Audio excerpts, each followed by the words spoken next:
Tim from Ski Rex Media, trying something new with the video camera, doing the social media thing, which I don't do well. That's pretty atypical for me. Now, we're at Snowbound Expo this week. Wow. See, and I'm going to leave this all in. Ladies and gentlemen, Miss Hannah Kearney. Thank you for having me. Anytime, and that I did pronounce your last name correctly, right? It's actually Kearney, like Kearney folk. Like small hands smell like cabbage. Got it. See, here's the thing. I know, and the spelling and pronunciation's two different things. I don't even bother correcting people. No, you see, the thing is usually I ask, how do you pronounce your last name? Because I want to get it right. People get my last name wrong all the time, and it's Meyer. How hard is that? Oscar Meyer, but spelled differently. Anyway, we'll start with Hannah. We'll just keep it easy on ourselves with first names. We'll start with Hannah. Who you are and what do you do? That's how I start everything. Okay, I'm Hannah Kearney, and I was a freestyle mogul skier. I represented the United States in 3 different Olympic Games, and I won a gold and the bronze. I also got 3rd to last place. I now am a mom and a wife, and I work for the U.S. Ski Team's Foundation in development and fundraising for the athletes. I also work in strength and conditioning and train athletes to perform at the highest level in mogul skiing, and then also work my own little business called Fitness from Afar, and I'm running something called the Ski Prep Challenge right now. So you're doing everything and anything. And I also do some commentary, but a lot of it is connected to skiing, much more so than I ever thought. Once I retired, I was like, great, skiing was fun. What do I do next? Went to school, thought I was going to get a regular job, and it turns out those aren't fun. So I'm still very much involved in the world of skiing. All my jobs touch the industry in some way. That's awesome. So you see, once you're in, you're in. Yeah. You're in forever. It's a club. Hannah, another professional athlete joining us on Ski Rex Media, which I thank you very much. Of course, hooked up through Dan Egan, our friend Dan Egan. He's a very good guy. So you have all this stuff after retirement. You said you didn't see it going that way. If you didn't see it going that way, how did you fall into all of that? Or was it, as you kind of alluded to, you just said, I'm going back?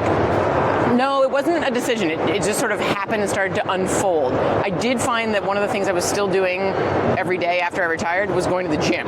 So I was still trying to follow my strength and conditioning plan, even though I wasn't actually training for anything. I think mostly based out of fear of getting fat or out of shape or losing the strength I'd gained over my career. I didn't go skiing every day. Sure. A, because you can't, and I needed a break from putting on ski boots all the time. Sure. But I was still really motivated in the gym. Through that, it took about 5 years of going to school while I was studying some other things and realizing that I wanted to get my certification in that and actually maybe make some money working in a gym, training people. And I started in a corporate gym, and then COVID happened. Those types started like teaching Zoom workouts, branched out on my own, and then started training athletes because I realized the recreational athlete's not the person for me. I'm a little too intense for them, so I need an elite level athlete who I have to pull back from training, not force them to train. I have no interest in people who aren't motivated. So fair enough. That's how I ended up working with athletes. And then I was training a young girl whose mother was the head of the U.S. Ski and Snowboard Foundation. Sure. And so she said, how would you like to come work for the organization? We're trying to bring former athletes back in part-time roles with the ski team to help fundraise because they know what it's like when you don't have good funding, and we're really the only country, sometimes there's asterisks there, but one of the only countries in the world who doesn't get government funding for the athletes, and so it's a non-stop job to try to fundraise for the athletes so they have adequate training to compete against the best in the world. That's amazing. So it kind of sounds like I've heard from other athletes when you're getting close to your retirement, whether you choose it or life chooses it for you, it's almost like you have to not start over. I think that's wrong, but maybe it's right. And that again, you'd have far more insight on that than I have. But sometimes it's almost a feeling of being lost. It looks like you got in and out of that fairly quickly. Is that accurate? Looking back, it looks that way, but it didn't feel like it in the moment. It felt like it was like a 5-year journey of sort of like 1 year where I just said yes to every opportunity that got thrown at me, and then I realized, okay, I need to start saying no to things, and the whole point of that was to try to figure out what I wanted to do. Like basically, what do you want to be when you grow up? But I was 30, or close to 30, and so that's challenging, and I realized that I didn't want to be a social media intern, and with my marketing degree from school, that was the path I was headed down. That's probably why I headed back to skiing related things, and it's silly to turn my back on a sport and an industry and a world that made me who I am today. So what I like about all the different roles I'm playing now through training, fundraising, commentary is that it's different. It's not competing at the highest level. It's not putting on ski boots. I'm not a good coach. I learned that when I was still an athlete. So it's something different, but it's all still using what I spent 15, 20 years doing and being able to pay that forward. Not pay it forward. I hate it when people say that because I'm not paying anything forward. That's right. I am simply trying to make a living here, but stay in the world that made me who I am, and so use the expertise in a newfound way, and I'm enjoying that because it's different. Absolutely. That sounds awesome, dude. Like, that is so cool that you found a way to stay in and enjoy it, and the intensity of it. So many things. How are you awake right now? There was a coffee booth as I walked in, so I definitely hit that up. Very good. Those oat milk lattes were good. Very good. So then, is all this something you're going to talk? So she hasn't spoken yet here at the expo. That's in a couple of hours. So we'll figure out the timing. But anyway, it's because this will probably be out after you speak anyway. I don't know. So Time zones. We started speaking in the past 10. No, okay. Yeah, Something happened. I don't know. But she is speaking here to the expo. So is that part of what you're talking about? Your past career? Or you're talking about something new? So Dan and I didn't overplan it. Sounds like he's like you. He wants it to be really authentic. So I sent him a few photos from my career that I thought were sort of like pivotal moments that we can talk about. But my plan is, knowing this audience, is to talk about. I mean, I grew up skiing in New England, and I am a stubborn New Englander. So much so that even once I made the U.S. ski team as a 16-year-old, I stayed put. I never moved out to Utah or Colorado. I stayed in New England. I trained at Waterville. I would drive over to Killington and train. Despite we all know that sometimes those conditions weren't optimal. Sure. But it made me who I am. And then on the day of my Vancouver Olympic opportunity to win a medal, it was pouring rain, and I just thought this is really, really fitting because this is not going to faze me at all. I grew up skiing in New England, so I assume we're going to touch on those things. That would be my plan, but I'm going to answer whatever questions he throws at me. Excellent. I love it. I can't wait to see it.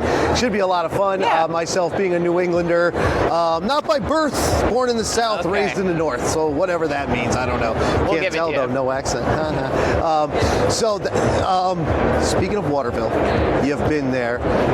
Dan Egan, that is, he said when he introduced me to Hannah through email, said, trying to push the World Cup. Now, how do you feel as someone who's been there, done it? Well, this is actually a two-parter. One, how is it to have it in the East, and then how is it to have it in the East without you being there? Well, I'm sad. I'm bummed that I didn't get an opportunity to compete at my home mountain, because competing on home snow, so for us in my career, it was usually always Deer Valley, and then usually either Steamboat or Lake Placid. Sure. Those are the places we competed. It was just fun to be able to have family there, to have the home crowd cheering you on, and it just gives you the advantage of, like, you have the resources when you're in your home country that you wouldn't always have when you're traveling. Yes. There's added pressure to that too. So disappointed that I never got to do it at Waterville. My very first sanctioned mogul competition was at Waterville Valley on the True Grit Trail, right underneath the Sunnyside Chairlift. Yeah. The World Cup course is off Bobby's Run. It's a really challenging course. It's steep and nasty, and I mean, I skied that from age 10 on, and certainly built some character,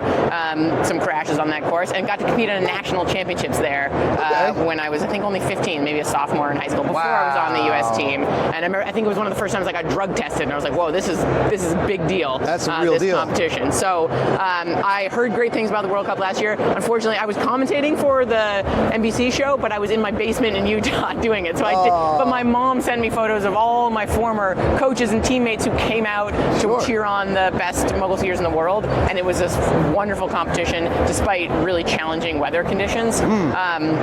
So I think we can get everyone from Boston here to come on up and cheer on these athletes. They're not going to regret it. It's going to be a great show. Deer Valley, we get like 5,000 spectators coming out to cheer on the athletes. I'd love to see something like that happen at Waterville Valley. That would be amazing, because the course is fantastic. Really accessible for spectators too. Super accessible. You can take a beginner chairlift up and then just pop over, or even walk up from the base. Nice, 30, 45 minute hike and get there. Yeah. So I don't know if they're letting you do that. I'm telling you can do that. Talk to Waterville. Actually, they do. Okay. So last year, I took the chair up on foot. I didn't even bring my skis, just to see. Cool. Because that was offered. So I was like, all right, let's try it out. Okay, good. And two of us, we have all the answers. Yeah, hey, we walked right back down too. Very cool, great sight lines. This isn't like Killington. That's a good point. Yeah, this isn't like Killington where you can see still a great race. Yeah. Love it. Yeah, go cheer on them too. But that's a really good point. You can see the whole venue. You can see the whole course. It is beautiful. And when the sun is out, it is awesome. And then, Fingers crossed. I know, because last year it was weird. Like the Rain, snow, it was all the freeze. above. It was weird. Classic New England conditions. 100%. It was beautiful. It was awesome. I loved every minute of it when I was there.